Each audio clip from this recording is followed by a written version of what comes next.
What's going on, everybody? Ash here with a news update on Super Smash Bros. Ultimate. In a welcome surprise, Nintendo has published a new interview with Smash Bros. Series creator and director Masahiro Sakurai via the official Nintendo Switch news channel. As you might expect, this interview goes into various details regarding the development of the upcoming Smash Bros. Ultimate, including the characteristics of newcomers Inkling and Ridley, the increased overall tempo compared to Smash 4, the role items play in the series, how taunts are chosen, and more. Those who are subscribed to the official Nintendo Switch news channel will get this interview in 5 parts, but thanks to a full transcript courtesy of the folks at Nintendo Everything, we can summarize the whole interview for you right here.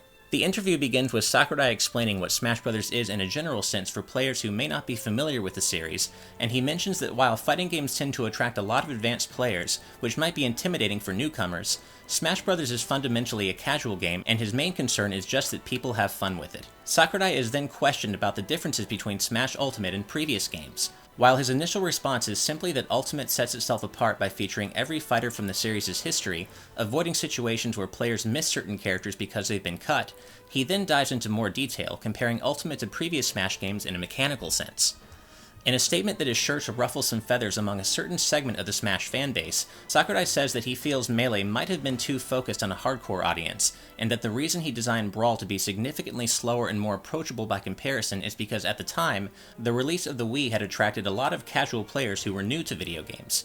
Smash Wii U and 3DS, on the other hand, had to account for the inherent limitations of playing Smash on a portable device with a small screen.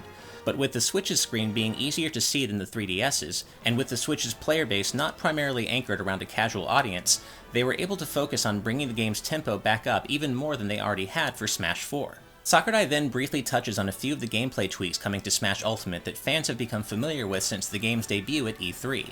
For example, with Ultimate increasing knockback speed across the board, the amount of time fighters remain uncontrollable is lessened, allowing for a more well-paced gameplay experience. The interview then shifts to the topic of items, and Sakurai talks about how fighting games place an emphasis on skill, and that in one-on-one matches with no random elements, the more skilled player usually wins.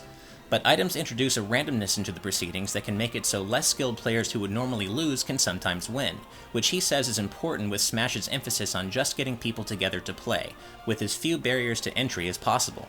While some people might never use items, he says, he wants to continue including them in the future to preserve that element of approachability for newcomers. Sakurai is then asked to go into detail on and provide some gameplay tips for Inkling and Ridley, the 2 brand new fighters who have been revealed for Smash Ultimate so far. For Inkling, he talks about how opponents who have been inked take more damage, and that in 4-player matches, you'll have to consider who to target in terms of who has been inked and who hasn't, and how long the inking effect lasts.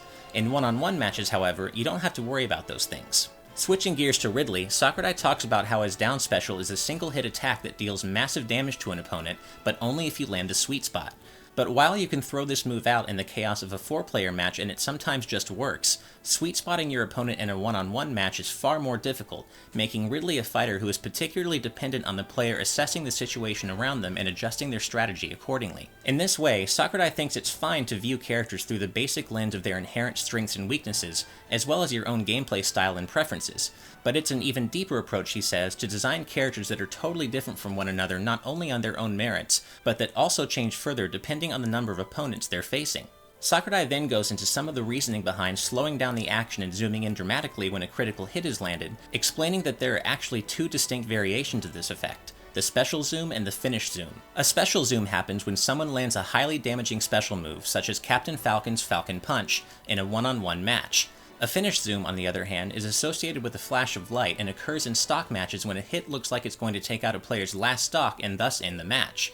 Because Smash is a game that requires the camera to constantly be pulled back, thus making the fighters small and reducing the moment-to-moment intensity, Sakurai and his team came up with the finish zoom as a way to infuse some much-needed drama and create an effect that just feels good. He also notes that while both zoom effects mainly occur in one-on-one matches, where they won't interrupt the action for other players, there are times when the zoom effects will happen in free-for-all matches even when there are players still moving off-screen, such as during final smashes.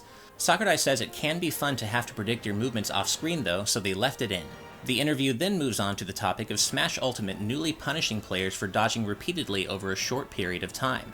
This was implemented because there are times when simply continuing to run away gives players an advantage, such as by being evasive with a fast character in a timed match.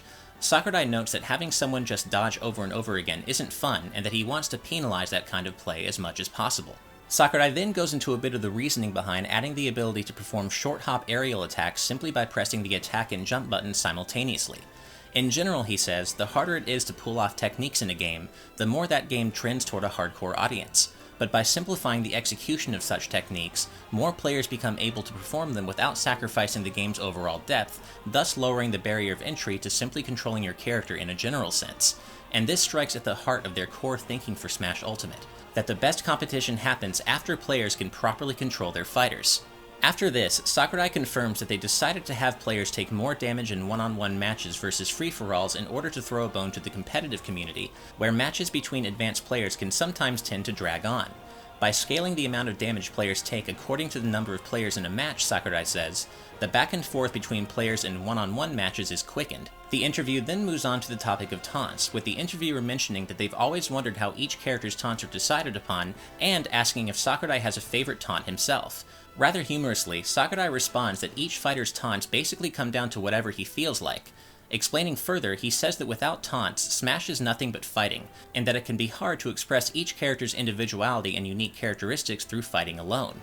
Elements like unique idle animations and taunts are a subtle way to further showcase each character's qualities, Sakurai says. And as for his own favorite taunt, he says he really likes Ridley's down taunt because it makes him stand up straight, thus showcasing how tall he really is. He's pretty big, Sakurai adds, about 4 meters tall in fact. He then continues to poke fun at the beloved purple space dragon, mentioning that despite that tallness, he's never understood why Ridley commands the space pirates, considering he doesn't look like the intellectual type. To wrap up, the interviewer asks Sakurai if there's anything else he would like to say to new players, to which he responds that if possible, new players should first get together and play Smash Ultimate with some friends before jumping into the deep end with online matches. Either way, Sakurai says, Smash is a game that allows advanced players to really showcase their skills, but there are also plenty of ways to enjoy it casually, and it's his hope that everybody can enjoy playing Smash however they want. And that brings us to the end of the interview, which also means it's time to wrap up this news update. What do you think about Sakurai's development priorities for Smash Ultimate? Did anything stand out to you in particular? Let us know what you think in the comments below, and as always, if you enjoyed this video, please hit that like button and make sure to subscribe to GameXplain for more on Super Smash Bros. Ultimate, the Nintendo Switch, and all things gaming.